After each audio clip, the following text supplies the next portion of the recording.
Welcome to the Transforming Healthcare Coaching Podcast, where we're all about helping healthcare professionals like you create positive change at work, at home, and everywhere in between. Welcome, everybody, to the Transforming Healthcare Coaching Podcast. And today we're talking about leadership. So either you may not resonate as a leader, or you're an emerging leader in your healthcare field, or you are the leader in your field and you are creating functioning teams and making sure patient care is at the best. We are here to talk about it here at Transforming Healthcare Coaching. And today I'm joined by coaches Lillian Liang Emlet and Gillian. And so let's start it off. So what does leadership mean to you guys, even outside the realm of healthcare? Yeah, so leadership outside the realm of healthcare, to me, can mean different things. Obviously, we think of leaders and we think of leaders managing teams or running organizations, which is absolutely correct. But as individuals, we can also be leaders of ourselves. And even although we have a position where we may not have an official title that has some kind of management or leadership in it, we can still show up as somebody who takes initiative or somebody who communicates well with a team or helps to influence or guide other people. Leadership to me can show up in quite a few different ways. And transforming healthcare coaching, I like to think of myself as a transformational leader. Love that. I agree with you, Gillian, that so much of, to me, leadership is stepping up at the right time, at the right moment. So I think it doesn't necessarily mean you have a title. It means to do the right thing in that moment. So sometimes I see it just in the front lines with someone making the right decision to be helpful when you run out of a supply, and you can cross boundaries and areas and think outside the box to be able to be a leader in that really rare event where you need to enter into somebody else's space or supply closet to be able to get the things that's needed, all the way to our chiefs of service lines that often cross multiple buildings, where leadership is about merging cultures of different hospitals amongst the entire system, where some really have a community feel, some are very academic, some have very subspecialized types of care plans like ultra fancy neurosurgery, as compared to other places really underserved community. Those leaders have a very different challenge in being able to harmonize the mission across many different buildings and groups. Yeah, I think we just covered the broad spectrum of leaders that we often see in healthcare, and the unsung leaders that we are uplifting here at Transforming Healthcare Coaching is the frontline healthcare professionals who may not recognize themselves as leaders. And that is what mission we're trying to transform here, is unleashing the inner leader within you to recognize that you're a leader within your own life, leader through your families, through your friend, you're leaders of your patient care, and you're much more of a leader than you may think. And then obviously from the people who hold leadership positions in healthcare organizations play a huge role into transforming teams. So we talk about that a lot. And so I think it'd be good to share, actually, guys, what's your leadership journey been like? Maybe share with the audience here what that's like and who you're very passionate about working with as a coach. I think for me, my leadership journey is one of those situations where it's about doing something that's necessary in a space that may or may not have been connected. Obviously, in emergency medicine, going into critical care was not a career pathway that was really readily available back when I first started. And so taking advantage of the opportunities to develop myself as an academic educator and national mentor for different people who want to choose that career pathway. And that's when you just gotta step up into a place where it just needs to be done. And so I think that's where I resonate with that particular aspect. And then after being in practice for quite some time, choosing to make decisions that help the group, the program, the curriculums, locally and nationally, so that as many people can benefit is also really important. To be able to see the vision for the issues that national organizations might face with developing people. So developing people really has been a theme in terms of getting into the weeds of what is it that people need, how to connect people with those opportunities, how to find a home in a space for that connection to happen for emergency medicine, critical care physicians across the country. And then to think now even bigger with the Transforming Healthcare Coaching is to think about how we give this to our entire interprofessional team. So much of why I created this company is because I feel that everyone can benefit from the things that coaching provides across the spectrum, because critical care is an interprofessional sport. I've been teaching teams for a long time, and it just seems normal to me that I would, of course, include people who are nurses, nurse practitioners, physicians, pharmacists, dietary support, PTOT, all within the team, because that is normal for a day in the life in the ICU.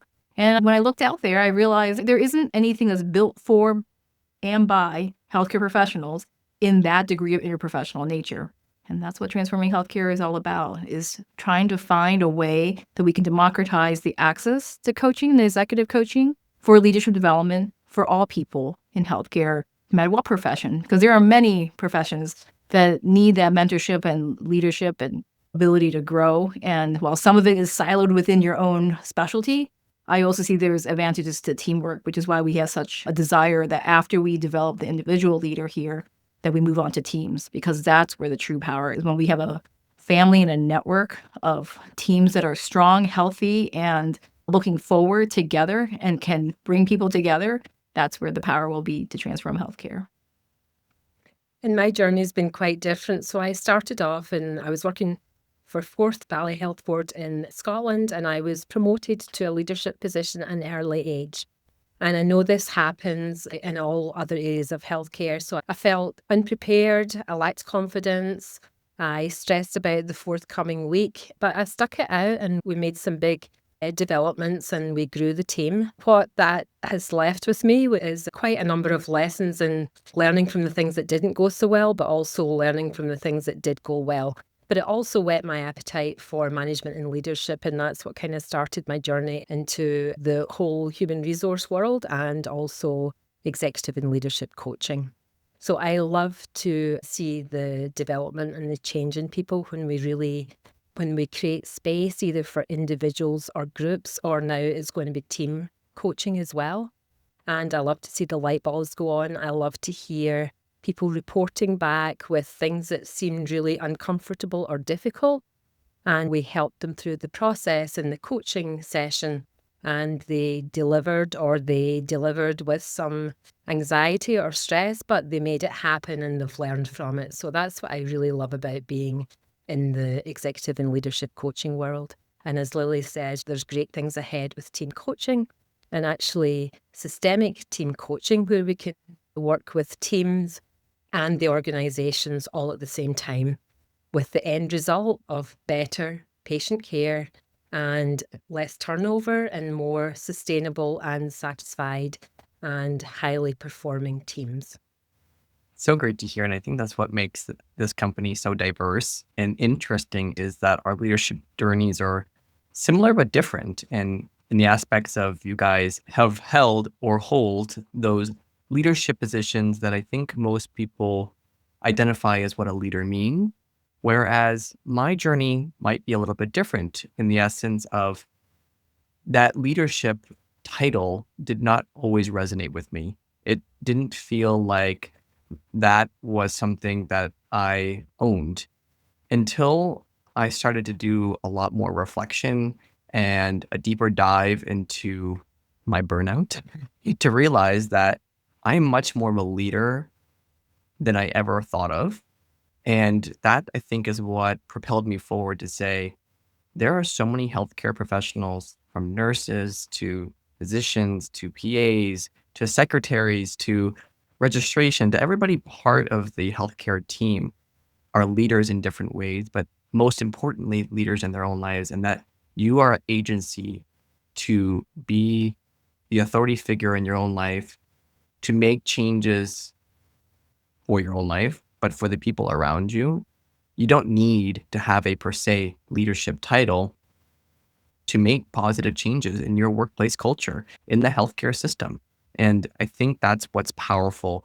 And what we do at Transforming Healthcare Coaching is to unleash the inner leader within you to make those changes in your life, but also the changes for those around you, because we all went into healthcare to help people. And so why not own it? I love that, Klaus. We give everyone permission to think of themselves as a leader. No title needed. So now that we're all smiling a little bit about leadership, why may leadership not come off as the most fun term in the world?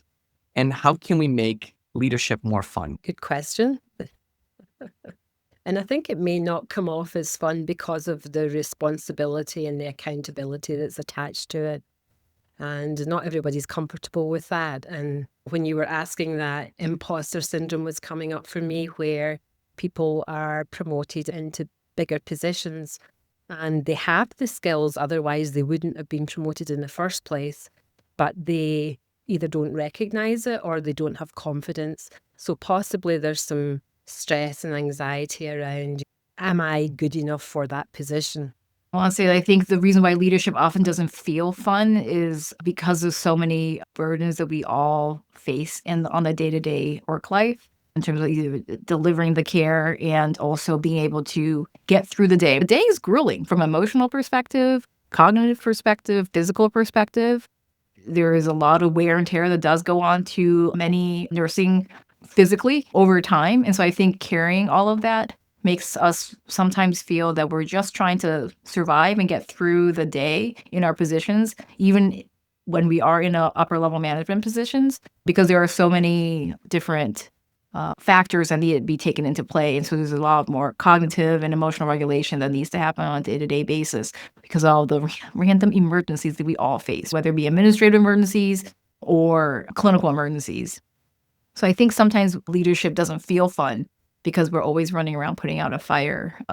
And I think the other hard thing is often we don't inject that idea of joy and fun into the daily workplace. I think we don't actively seek to do that because we're dealing with serious matters. We're dealing with very important things and people's lives and their day-to-day diagnoses and treatments. So I think it's really challenging sometimes to remember to instill some of that into our daily work. It's very interesting. And I agree with you guys, from the clients that we've worked with in leadership positions to what we see as still working in healthcare is the balance that gets struck. And many people don't like the term work-life balance, but the challenges that are happening in healthcare are affecting their personal lives.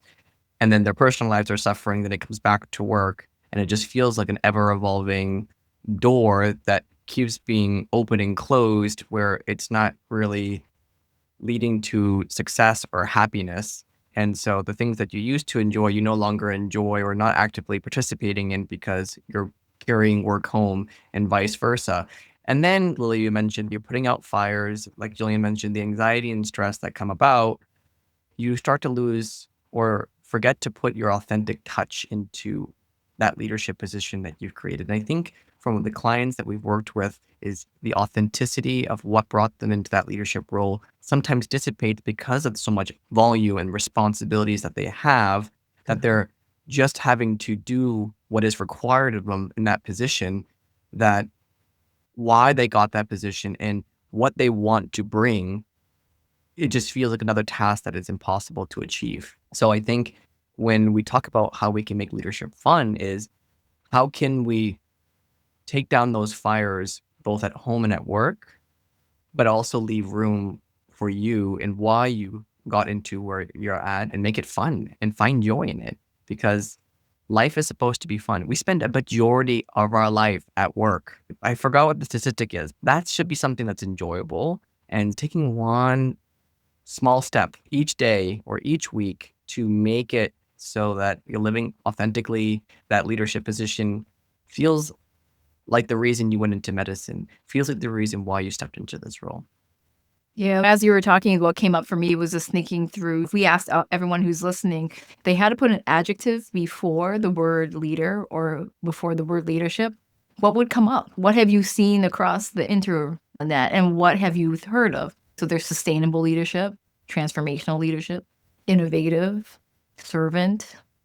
There's all different kind of adjectives we can put on that. And at the same time, what we often forget about authentic leadership is probably the most important. When we know that we're coming from a place of integrity and a whole human way of being ourselves and how we support other people in our relationships with both our team members, both above, lateral, and below, that's really probably the most important things, because I think people can tell when it's not authentic. When you change your mind or change your tune, trust is lost internally and within your organization and across the internet even. So I think the reality is trying to be internally consistent to yourself and having the integrity to be authentic and know yourself enough to be humble enough to be that type of leader. Yeah, and I like, Lily, how you bring up relationships, because when we have the right people on the team, the job of a leader can be so much more fun, to quote Klaus, but fun, I would also say rewarding and very satisfying if you've got the right people in the right seats. And the relationships and the connection is very important. I also think some leaders show up as feeling like they have to know all the answers, because that's what makes them a good leader. And I would argue that is just not possible, because none of us have all of the answers all of the time. And to accept that and to go with that and understand that being vulnerable as a leader is actually a really good leadership trait. If people, and you talked about authenticity, if people know that you don't know all the answers, but you're willing to admit when you don't and willing to figure out how to get the answers, then that just leads to more trust and respect from the team, and it just leads to a much more cohesive and higher performing team.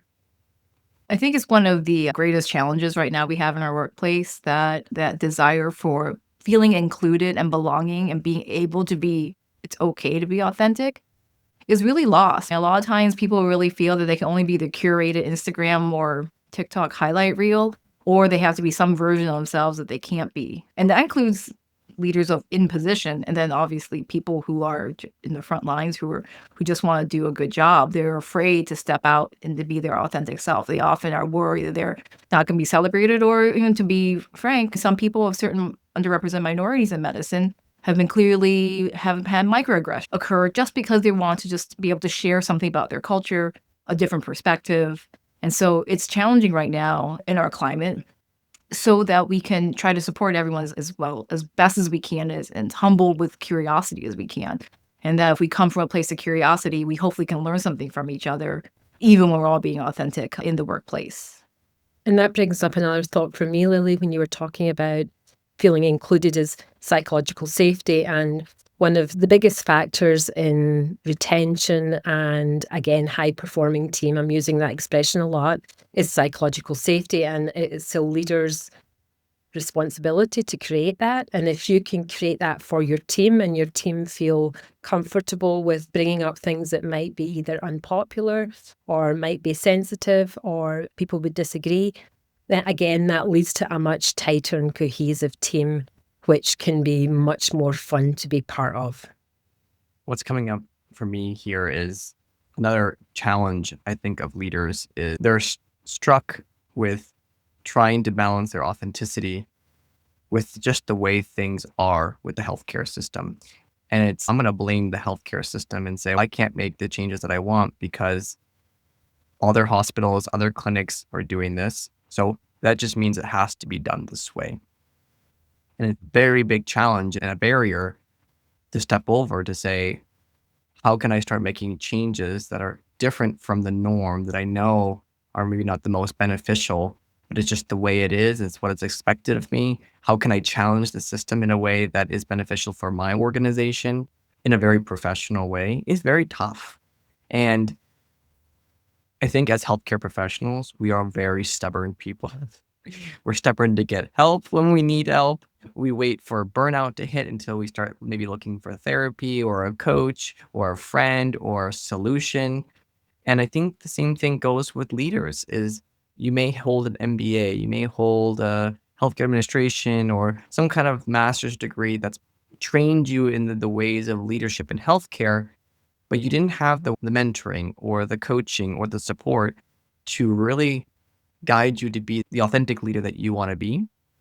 And so if this is something that's coming up for you, book a clarity call with one of us, and we'd love to help you unleash your true inner authentic leader so that you serve yourself, but then you serve your teams in the best way possible. Because I think a lot of bulbs are going off for people saying, oh my gosh, I want to do what I said I wanted to do. I took this leadership position because I wanted to do A, B, C, D. Why am I not doing it? And it could be because you're so overwhelmed, you're so anxious, you're so struggling with your tasks that it just seems impossible. That's a truth bomb if I ever heard one, in terms of the fact that people do accept a position because they want to learn and grow and make a difference and make a permanent difference in general. But then you get drowned out by the budgets, drowned out by the decisions for staffing, drowned out by all of the emergencies. And I think what we've had the luxury of when we work with our clients, they're surprised by how quickly they can be back into alignment and have the clarity to make the right decision. It makes things so much faster and better. I think anyone who's ever had a coach can probably attest to this. They probably would have gotten there. You can get somewhere on your own, but you'll also take a lot longer than if you had a guide on your side along the way. And I'm grateful to all of the clients who trust us with their leadership journey because they recognize that they may or may not get the supports they need within their system. And having an external guide help them have actually they've been able to achieve a lot more in terms of what you're talking about, making sure that they have created the safe place for their team, that they have been able to think through and really deal with all kinds of things. And it really hasn't made a bead of sweat appear on their forehead as compared to someone who's waited quite a long time to finally say, maybe I should look for something out there. And you've now stumbled upon this podcast. And this is our invitation to you to explore how much faster you can get somewhere with the assistance of a coach. I have to say, this is something that I think is really funny, that I think if you're on the border of, should I book a clarity call? Should I invest in this? Should I even think about this? I once had a leader book a clarity call with me. And as coaches, we listen for the inner voice that you just can't hear. We reflect it back to you. And sometimes we can unleash a transformation in minutes by just reflecting back to somebody.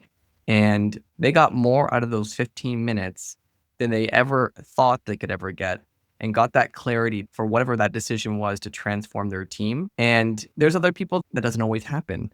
And then they need further coaching, they need further support. But you won't know unless you take that brave first step to see if it's worth it for you. Because that 15 minutes that you come and speak with us could be life transformative. Or as for any of those people who are listening who are in business themselves, you do also understand the fact that getting some different outside perspectives is always useful. I think part of what's nice about why people go to national conferences and network and be part of different communities is the fact that you get different perspectives. And so having someone help you become more laser-like and aware on your own perspectives is really helpful.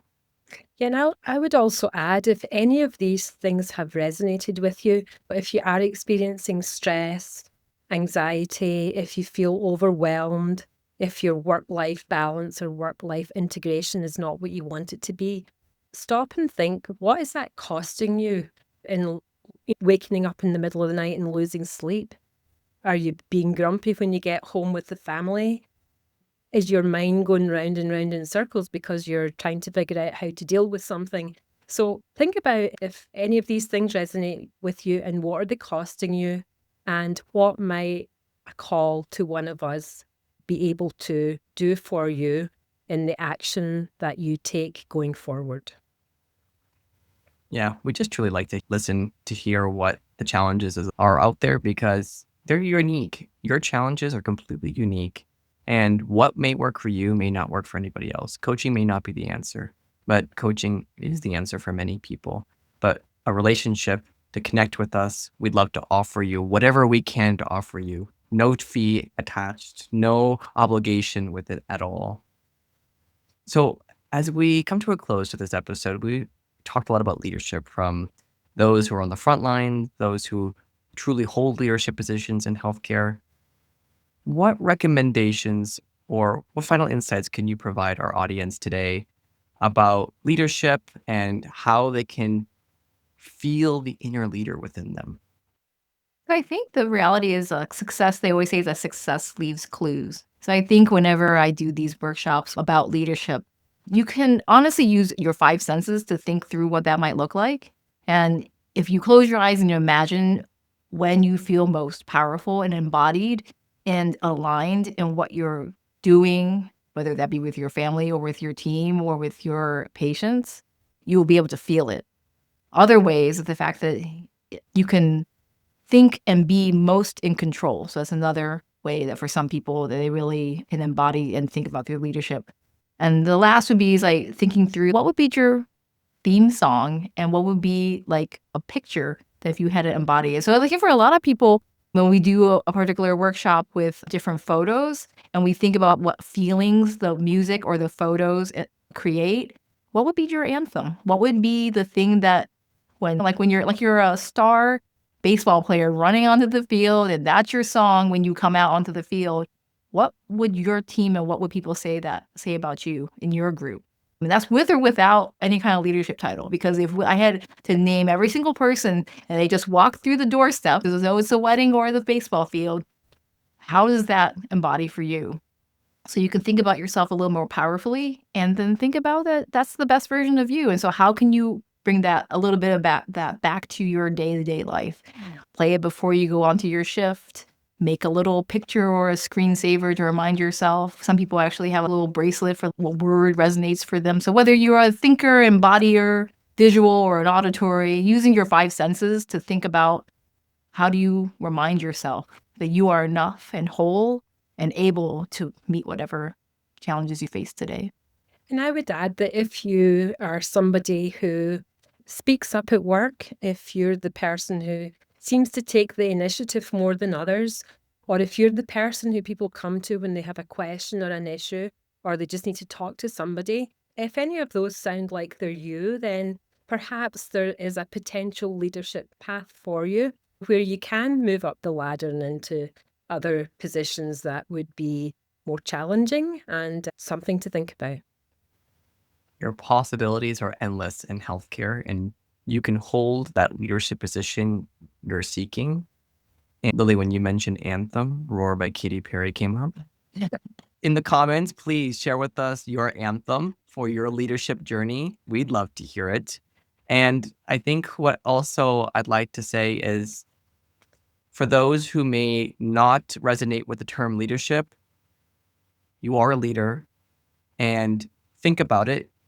It's going to be hard. You're going to feel a little hostile maybe, and it may be a little struggle to really pull out the pieces of where you could be a leader. But when you do that reflection about how you are a leader in your own life, that small transformation is going to take place. And I'd love to hear where you see yourself as a leader. You're on the right steps towards living a happier, more fulfilled life. And to really, like Gillian mentioned, moving forward and making the changes that this healthcare system needs. Because here at Transforming Healthcare Coaching, we believe that we can transform healthcare one person at a time. And then I just wanted to add, so if you're a leader listening and wondering how you can support and change culture for your own internal organization, contact us so that we can have a personalized discussion. The reason why we don't really talk about it much on the website is because each culture and each organization and your teams are unique. And so these things are always customized to the solutions in a graduated pattern, because you don't move the Titanic immediately. You move it 1 degree at a time. Thanks, everybody. And so the Clarity Call link will be in the description below. And for the healthcare leader who's looking to transform their team to the healthcare professional who's looking to lead their own life, that link's for you. And we'd love to chat with you. And till next time. Thank you. Thanks so much for listening. If you found value in today's episode, please subscribe and share with a colleague who would benefit. Together, we can transform healthcare one person at a time. Find us anywhere you find your podcasts. Ready to take your healthcare leadership journey to the next level? Book a discovery call free at transforminghealthcarecoaching.com to explore our personalized coaching packages designed specifically for healthcare professionals like you.